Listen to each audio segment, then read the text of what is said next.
Good evening guys. Wait lang yung buhok ko. Dahil nga kasi nag-helmet ako. Ay, by the way guys, today is March 3, 2026. Ayun. Reason ko ba't ako nandito kasi kanina ko lang nalaman na day off pala ni El. So sabi niyang ganun. It's either nag-aya nga siya ng Mega Mall or around Tomas Morato. Pero sabi ko, sige, Mega Mall na lang din. Tapos, ayun, mas nauna ako sa kanya pero sabi niya sa akin mag-LRT siya. And pagpasok ko dito sa Mega Mall, bumungad sa akin itong mga models nila ng Tesla cars. Ayan, narito ang una ko napansin yung robot. Ay, na klase ng white. Ang ganda niya guys. Although meron ding color black dyan sa kabila. Actually, maganda rin yung color black. Pero, if ever na mag-aano ako ng car, ang gusto ko is yung color white kasi it's unique. So while waiting kay El, ikot-ikot muna ako. Ang ganda kasi. Ang ganda talaga niya. Tapos ang pinaka nagustuhan ko pa dyan sa Tesla car na yan, yung sunroof niya, parang pwede nang ma-full yung sa may sunroof area. Kaya perfect na perfect sa mga aesthetic ira-ira ninyo dyan. So, pasok muna ako dito sa may H&M. Natapos ko na rin naman yung mga work na kailangan ko tapusin for today. Kaya sobrang luwag na ng aking schedule and baka later, baka uminom din kami. Pero naghanap kasi ako ng around dito lang sa may Ortigas or sa may Mandaluyong area. And wait lang, nakita kong shade. Alam niyo, hindi naman ako ganun kaartehan sa mga shades. Pero, hindi ko mahanap yung perfect shade or salamin na kapag gagamitin ko siya, lalo na pag sobrang maaraw, yung talaga nagbablock yung aking paningin. Pero ito kasi, tingnan nyo, meron pa siyang shade ng konting ganyan. Actually, ano to women's section. So, ang men's section I think nasa taas. Yeah, pero isa rin sa ini-aim. Uy, ang dami pa palang shades here. Ayun no. Pero sige, let's try. Ito kasi liit. Maliit nga. Pero ang maganda dito, parang medyo mataray-taray ng konti yung itsura. Kasi nga, ayan o. Kaharap kasi nga. Tapos, nung siguro mga high school ako nun, ang mga trip na trip kong shades is ganito siya. Yan. Yung may pabakal effect. Pero, lately ko lang din nalaman na hindi nga pala bagay sa akin yung mga ganyan. Ang mas natutuwa ako, ito. Wait lang guys, ito. Yung ganito, yung malalaki siya. Yan. Ito, magkano ba ito? 600, natusok. 599 yan. Gantong-ganto yung aking salamin na, or shades na binili. From TikTok shop yun. Pero, not now. Kasi meron akong inaay na shades na pwede ko siya mabili sa TikTok. Wait lang, akit ako sa men's section. Tignan ko kung merong nakasale. Kasi dito sa women, ayun na, meron sila mga seasonal sales. Tapos, wala Hindi pa pwede. So, akit muna ako. Sige, mag-elevator na lang ako going up para hindi... While the elevator is here, pero nandito na rin naman ako. Pero, ayun, buti na lang, meron akong napagtanungan na sa third floor daw yung men's section. Ba't ka napindot tong second floor? Pero ang ganda ng kanilang elevator here. Kasi mirror on mirror at may back mirror din. So, meron ako nakitang jacket kanina pero hindi ko na siya na-video kasi paparating na rin yung elevator that time. Oops. So, ayan na. Nandito na tayo sa men's section. Lakas ng music yan. Check natin kung merong mga nakasale. Actually, yun na naman ang habol ko dito kaya ako pumasok. At natutuwa naman ako sa mga new designs nila. Mostly, mga ganito, mga checkered. Ayan, meron dito. Tapos, eto rin kaya na kasi long sleeves. Hindi ako naglo-long sleeves Ay, meron din palang short sleeve. Ito, loose. Loose siya na parang crop top. And ito is size XL. So, hindi kasya, dapat small. While waiting na makabili si El ng aming milk tea, kasi dito kami sa Daali, so dyan, sinisettle na yung payment. And nung nakita ko na merong Goldilocks, so sabi kong ganun, naghahanap kasi si El matagal na talaga ng braso de Mercedes na, tawag ito, yung maliit lang. Kasi most of the brazos, ang size, ganito kalalaki. Yan o, 475 pesos. Eh, hindi naman namin mauubos yun. So, labag ko na ipa-plastic. Dito na lang nito sa'yo. Wala tong ano. Yan yung wala dyan. So, milk tea from Ali. Wala. Teka lang, love. I-ano ko muna to. Wala. Open ko muna tong ano. Tapos, ayan. Actually, marami rin silang ino-offer. Pero ito yung, yan. Ay, patapon na lang. Thank you. Marami silang ino-offer. Pero, wala. Yung mahaba yan. Pero yung flavor na gusto ko, which is yung ube, is online lang daw available.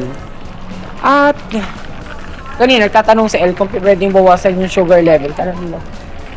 Sabi, naka-fix daw. And papunta kami ngayon sa may Pop Mart. Actually, pangalawang beses ko na nung nakapunta sa pop-up store. Ay, pop-up store ba tawag? Hindi, sa mismo store niya talaga. Pag pop-up pala yung ano lang. Yung maliit, oo. Yan. Pero yun talaga guys, malaki yun. Tapos ang daming... hindi ko pa napuntahan. Ang dami rin selection. Eh, kasi... So, ayan na guys. Dito na kami ulit.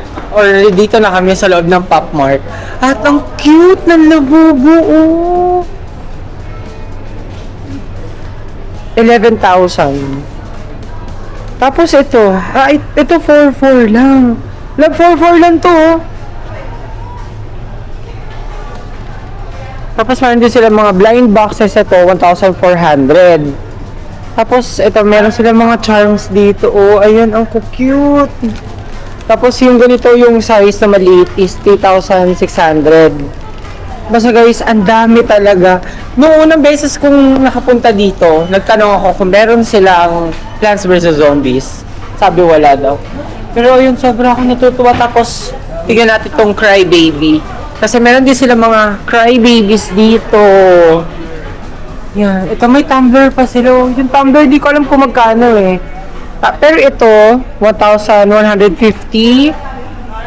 And then, ito naman is 1,400. Ito oh, yung dalawahan. 1,700.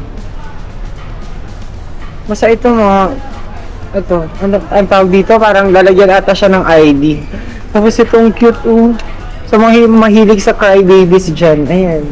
Pero itong malaki nila, 12,000. Tapos, meron naman silang A3, pero ito ata yung merong ano sa mukha.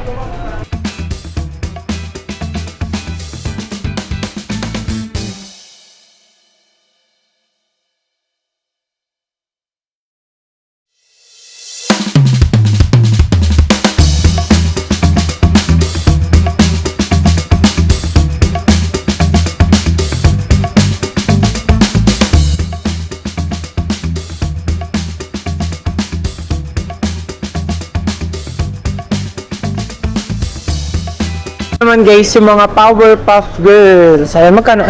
1,000 din, no? Ito kasi blind eh. Hindi ka pwede bumili na ano, no? Nang alam mo na kung ano. Ito, mga Mickey Mouse, si Donald Duck. And then ito, tawag dito. Ano tawag dito? Ayun, si Snow White. Naka-tape kasi. Tapos ito naman yung kanilang Mickey Mouse. Ang cute na ito, oh. Para siyang wood. And then meron din sila, yan, Harry Potter. Ano ito? Parang, ano ba to? Roblox ba?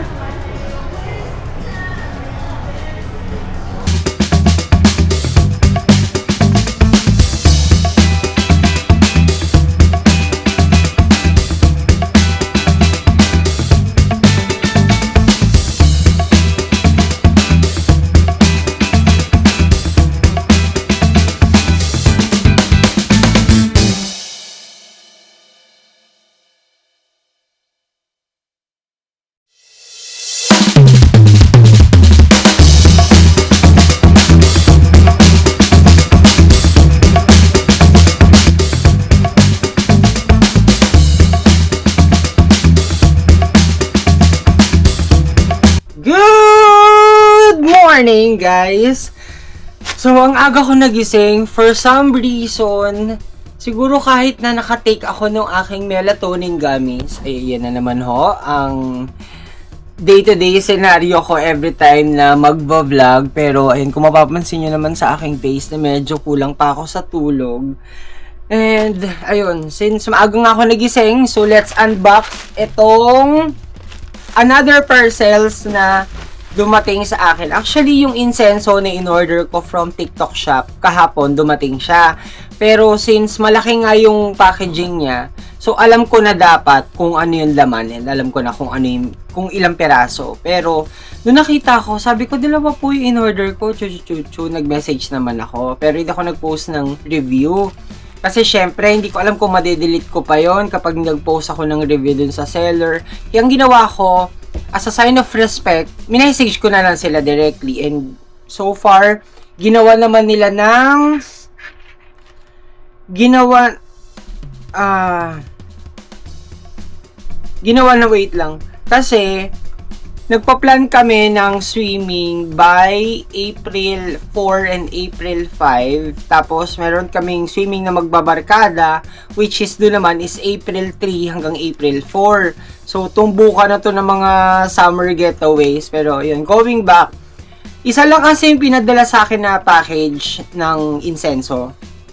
Tapos, ayun, minessage ko sila sa kanilang customer service. Very responsive naman sila. Na-action na naman agad. And dapat order pa ako dun sa live nila kahapon. Pero wala akong napusuan. So sabi ko, sige, pa-deliver nyo na lang po yung nakalimutan. Pero, ayun, sobrang happy ko kasi ang dami ko na ulit stocks ng incense. Eh, alam niyo naman guys, kahit na hindi naman ako ganun talaga. Talagang, hindi ako madali kasing maniwala eh. Pero why not? Wala namang mawawala kung susubukan din natin.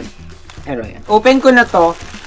Eto, sobra din ako na happy kasi mura ko lang din siya nakuha sa TikTok. Ayun, dinamihan ko na yung bili ko ng capsicum. Yung panlagay sa likod. Pero ngayon, ang nararamdaman kong reaction ng aking back kapag naglalagay ako nito, alam niyo yung Makati. Makati talaga siya. To the point na ganun ako ng ganun sa aking likod. Pero sabi ko siguro masasanay din. So, bumili lang ako ng 2, 4, 6, 8 pieces or 8 packs. Pero baka damihan ko to kasi since meron nga kaming provincial or should I say out of town this April. So, mas maganda marami akong stocks yan. And then, ayun, restocks lang ulit ako. Ay! Wait lang. Minom kasi ako ng gatas. Tapos, meron ako mga juice na inilabas. Gawa nga ng, kasi malapit na siya ma-expire. Pero, by March 18 pa naman. So, nag-restock lang ako neto ulit na Glutagen C pala, what I mean. Glutagen C at Biotin. Yeah, yun ata yung combo na na-order ko. Teka, hindi. Dalawa kasing pair ng Glutagen C yung aking in-order. Tapos, palibre pala nila yung Biotin. Yun pala yun. Kasi parang, sabi ko, bakit ako may Biotin? Eh, hindi naman ako umorder ng Biotin na product. Pero, so, restock lang. Kasi ang dami ko pa nung pearl white tomato. Ayun. Dami ko na namang stocks ng mga skincare. Alam niyo yung, hindi kasi ako yung tipo ng tao na nagsi-skincare ako, pero hindi siya, ano ba to? Nagsi-skincare ako, pero hindi ako yung ma-apply sa katawan. Like, meron ako mga lotions here, pero hindi ko kasi siya na itutuloy-tuloy or hindi ako consistent maglagay kasi medyo tinatamad. Mas preferred ko lang na uminom ng capsules. Pero kanya-kanya naman tayo ng taste. So ayun, 4 na to. Na Glutagen C. Ano ba? Puro Z. Tapos meron silang palibre na to Biotin. I think for nails and for hair ito. So, open ko na tong isa. Dito ako excited kasi another restock na naman ito ng yan, Milo. Ayun, ito 150 grams. Yan siya. So, yun, meron siyang 4 na pirasong laman. And then, ayun, for thumbnail lang. Pero, ayun. 4 pieces na. Mura ko lang ito nakuha. Parang less than 200 pesos. Na, kuha ko na siya. Then, kailangan ko na mag-prepare. So, thank you so much guys for watching. Kasi alam niyo naman na sobrang hectic ng schedule ko ngayon. Ewan ko ba, magmamahal na well, dapat nga pag magmamahal na araw, hindi ganun ka bugso, di ba? Pero ayun, thank you so much guys for watching. Don't forget to subscribe to my YouTube channel, Lance Ivan Vlog. Please like and share this video if natuwa ka. So see you guys on my next vlog. Bye.